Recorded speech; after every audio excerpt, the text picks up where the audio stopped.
So my name's Peter Smith, and I'm a PhD student at the University of Oxford. I'm actually currently studying the Zhuangzi and its later commentaries. But today I want to talk about handwritten text recognition of Chinese manuscripts. So in 2023, I was involved in a project at the British Library, which has a vast collection of manuscripts that Mark Aurel Stein brought back to the UK from Dunhuang in China. And these are a very ancient collection. They date anything from the 4th to the 11th century. And it's a part of a very big collection that also appears elsewhere in the world. And provides a sort of vast range of very diverse early manuscripts.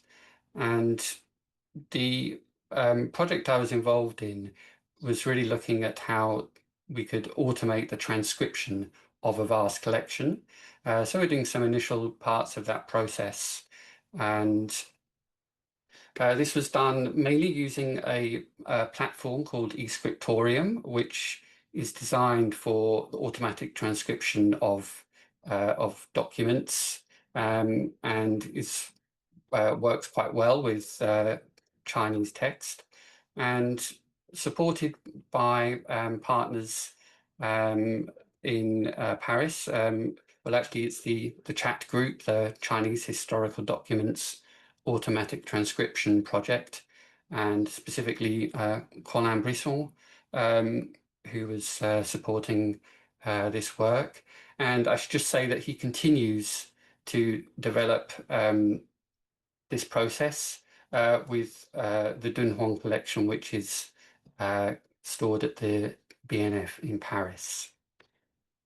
So yes, today I'm actually going to be looking at the HTR process, and I'll go through the sort of some of the key steps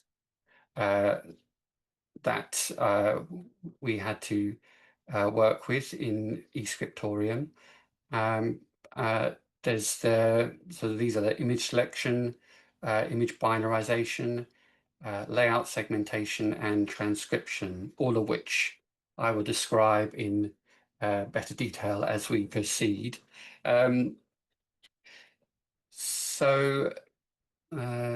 moving on.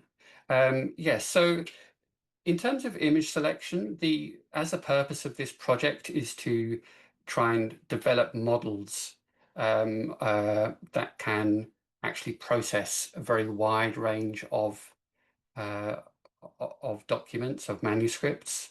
We wanted to include as much diversity as possible. So this is where it sort of really emphasize some of the themes of this presentation, that the power of machine learning is actually really valuable to this process, but human input is really important in considering actually what matters and what doesn't matter. So that really comes through in the different steps of this process. And in the image selection process, I wanted to include a range of manuscripts that sort of start with very simple, regular texts to much more complex and irregular patterns of writing. So I'm going to explore some of those in the following slides. So this is a manuscript of the Lotus Sutra, which is one of many that are stored at the British Library. And what you see here is very typical of quite a lot of Dunhuang manuscripts, that we have regular lines of vertical Chinese text. There's not too much variation, and so this is sort of fairly straightforward for machine processing. And this is part of what is actually a very long scroll, so it provides a good amount of data for the learning process. In terms of complexity, while it's fairly simple, we can also see that actually when it comes to the Chinese written language, we are dealing with a massive character set. So this is one aspect of complexity that really is an issue when it comes to transcribing this into digital text. So we can return to that a little bit later. This next manuscript really shows something a little bit more complex. This is an edition or a handwritten edition of the Zhuangzi, which we see in these large characters. And along with that, we have an interlinear commentary, which I can point it out. So these lines of smaller text, which are produced in double rows, are the interlinear commentary. Greater challenge when it comes to layout segmentation. And that's where we need to understand what these lines of text are and how they should relate to each other, what order they should be read in. So that will be discussed further as well.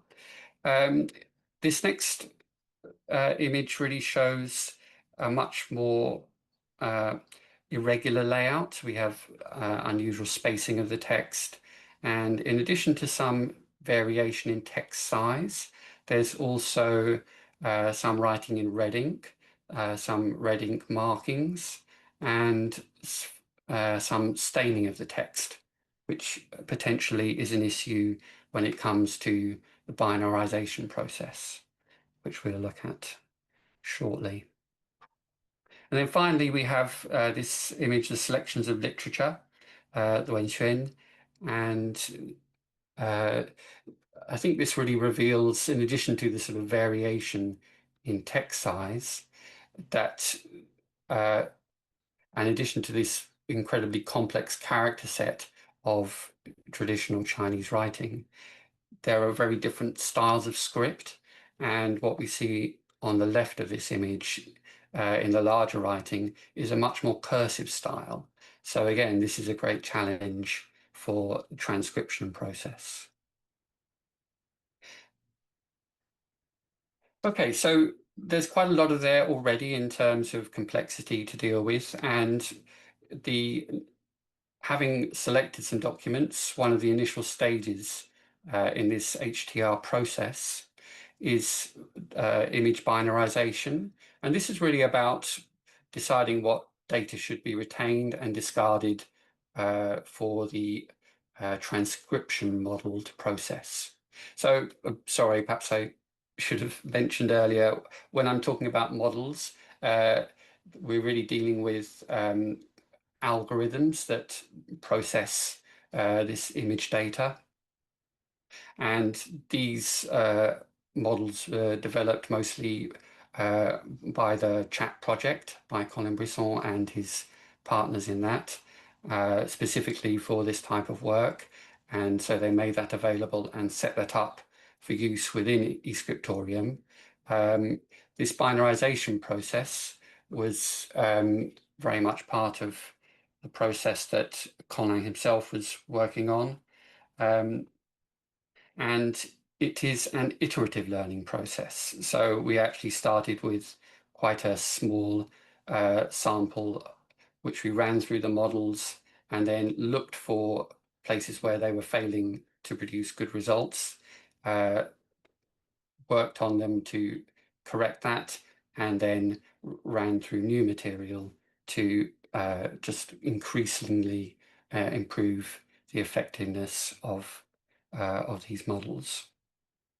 So let's have a look at some examples.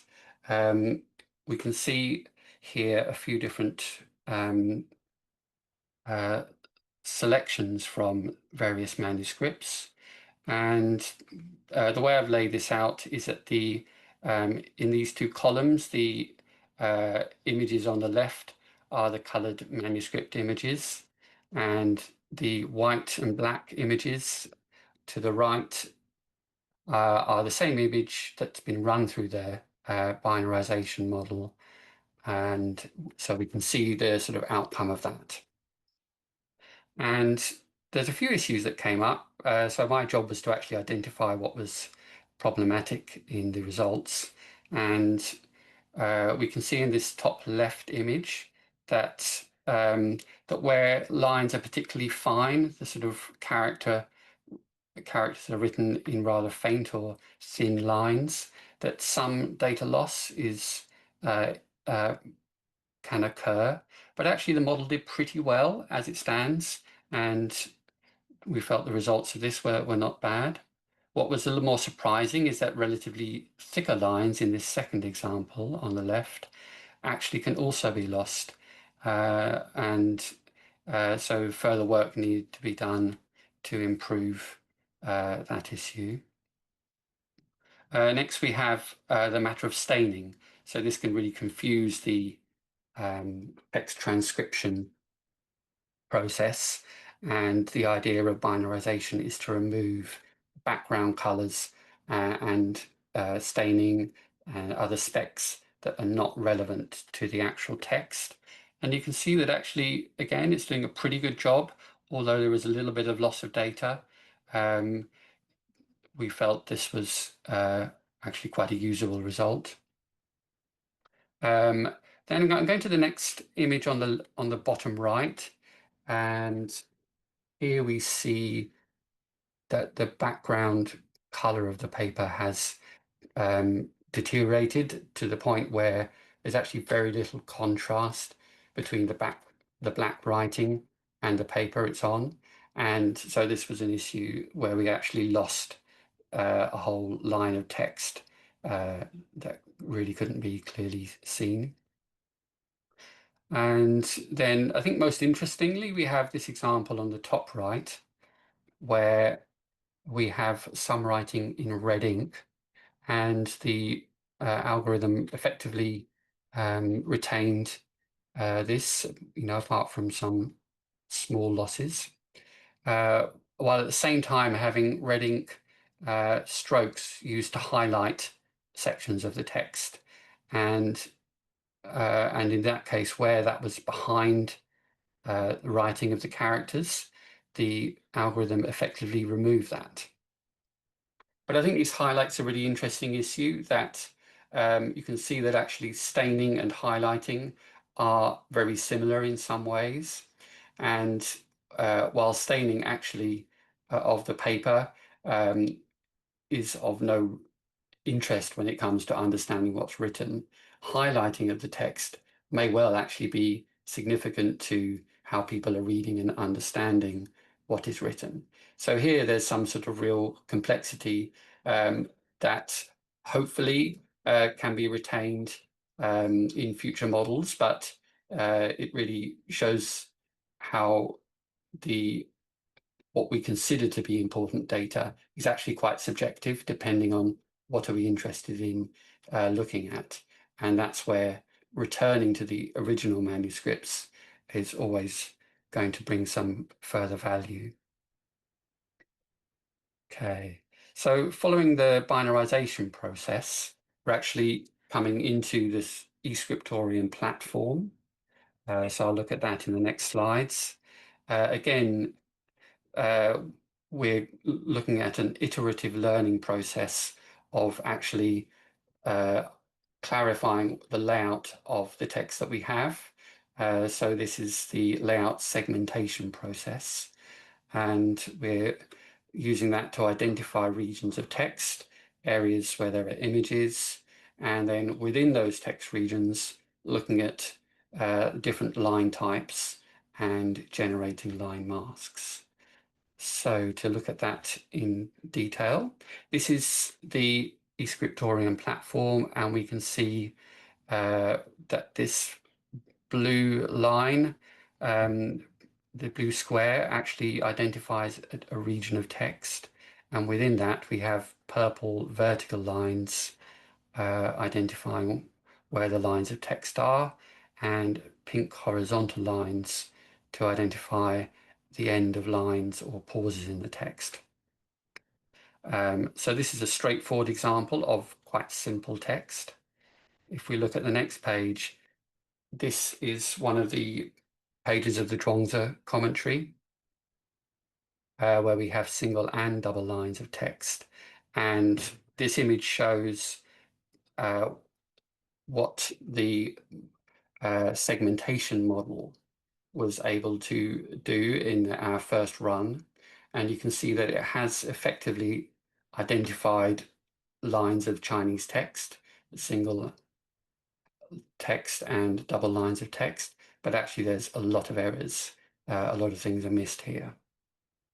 So I went through and corrected all of that manually to get this result here. And so this is the ideal outcome that we want. And so this is where the training process comes in. We really need the human input to identify how something should be interpreted, and then run that through the training module so that the segmentation process can be improved. So we did that, and with maybe 60, 70 images like that, like this example, and it did show significant improvement in the time I was on this project. Finally, eScriptorium generates what are called line masks, and these are just designed to actually clearly identify the area in the sort of text field and in the text lines where the characters should be found. So it does sort of reduce, it sort of limits the area of that the transcription model is looking at. And this process was already very effective, so we didn't need to refine this any further. So you can see that the segmentation really does introduce, just have to deal with quite a lot of complexity when it comes to these kind of manuscripts. But it does set us up for the final part of the process, which is transcription, where we actually get to produce usable text. And I won't dwell on this too long because I'm aware that the time is short. We already had good models for this, which have been trained on other documents. So we were actually able to apply this quite effectively, but still, human verification is really important here. This page shows the eScriptorium platform with the image of the manuscript on the left and the digital output on the right. And the variations in color indicate areas that the platform, that eScriptorium considers to be containing errors. So these can all be checked line by line. Using this screen, we can see it more close up here, where the characters can be looked at side by side. So it's extremely convenient. And you can see from this example that it actually did a very good job with perhaps just one error on this page, the second from bottom character. So this is actually very effective, and it was very satisfying to go right through this process and be able to produce some usable text. So just to review and conclude, I think the complexities of this kind of material are really clear. There is so much going on in terms of sort of volume of characters, the different styles of writing, the page size, page layouts, and so there's a lot to deal with here, and it's very easy for important data to be lost if we don't actually have humans verifying that in the training process. So this can often happen in the binderization process, and it can happen during transcription. And I think this really reveals as well that the we are not looking for always a single correct outcome of data that we explore in this kind of material.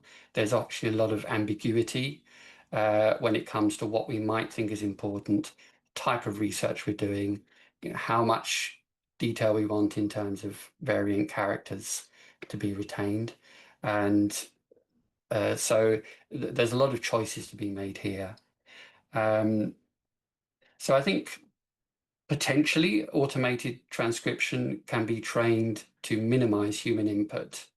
And I think this really has a lot of value to improve accessibility of these kinds of materials and encourage research such as quantitative analysis of thousands of manuscripts.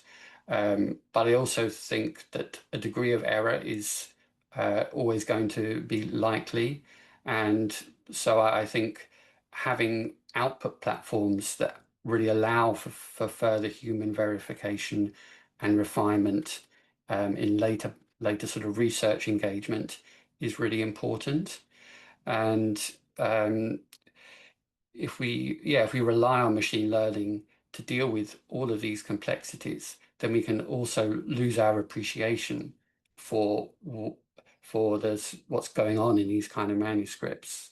So I really hope that automation will play a supportive role and encourage greater engagement with such manuscript collections so that we can continue to appreciate the kind of ambiguities and nuances of these writings in manuscript form. I've included a few references here. Updates on this work can be seen in Colin Brisson's presentation on his work at the BNF, so I would encourage people to look at that. And there's some details on my project here at the British Library. So thank you very much for uh, listening to my project, and I look forward to hearing people's thoughts.